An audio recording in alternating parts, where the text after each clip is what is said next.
Bonjour my friends, I'm Frankie and welcome to Club Foodie.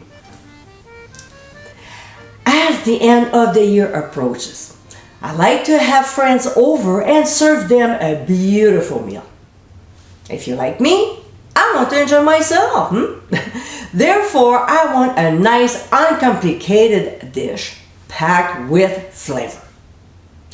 Paellas are a fabulous choice. And besides my paella de marisco and the Spanish one, here's another great recipe. In today's episode, I'll show you how to make my Arroz con Gambas. What a tasty dish to serve your guests! With a gorgeous combination of fresh ingredients, seasonings, and lots of shrimp, this is a recipe that has tons of flavor. Plus, it's so pretty to look at. So my friends, let's get cooking. As I like to do with most of my paella recipes, is soak my saffron threads in some dry white wine. Of course, you can use water or chicken broth instead, but I make paellas for special occasions, so I use wine. We'll give a good stir and let it sit for 20 minutes. All right, let's start cooking. This is our paella pan, and it's important to always place a diffuser between the heat source and the cooking vessel. If Santa didn't get you a Spanish paella this year, you can simply use a large skillet. So we'll turn the heat on medium and add a 1/4 cup of olive oil. When it gets hot, we'll add sweet onions and sprinkle on some ground sea salt. We'll saute for 3 minutes or until they soften. To this, we'll add 3 large cloves of pressed garlic, and like always, we'll saute them for only 1 minute before pouring in our wine saffron mixture. Then we'll stir well, increase the heat to medium-high, and simmer until the liquid has reduced by half. It should take about 3 minutes.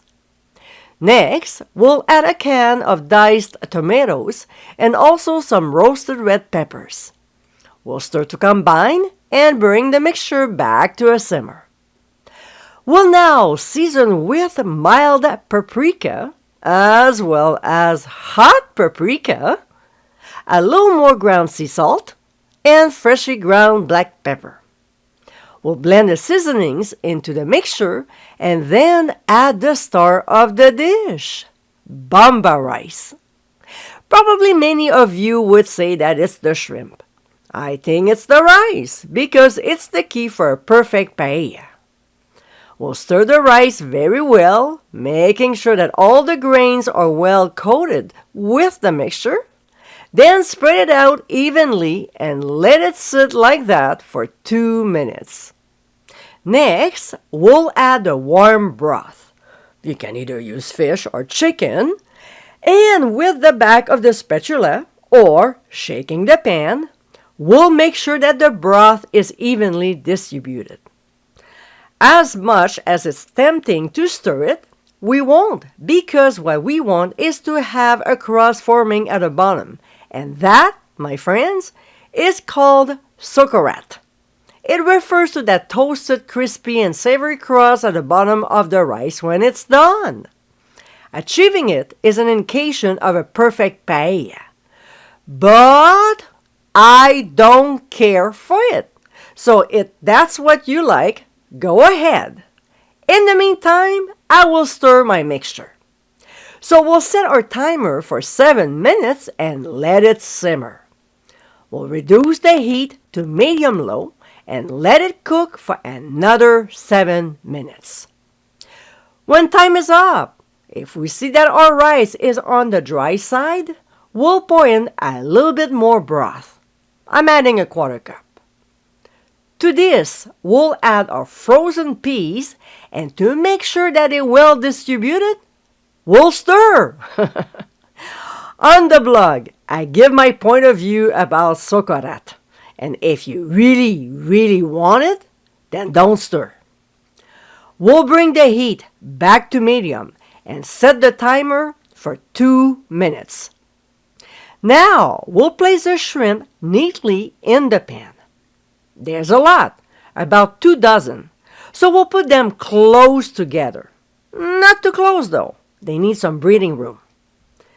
With the back of our wooden spatula, we'll gently push them down in the rice and then cook for 3 minutes.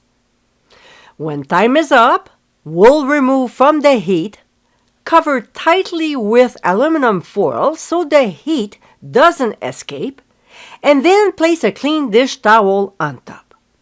We'll let it sit like this for 10 minutes, giving enough time for the shrimp to finish cooking without turning into rubber.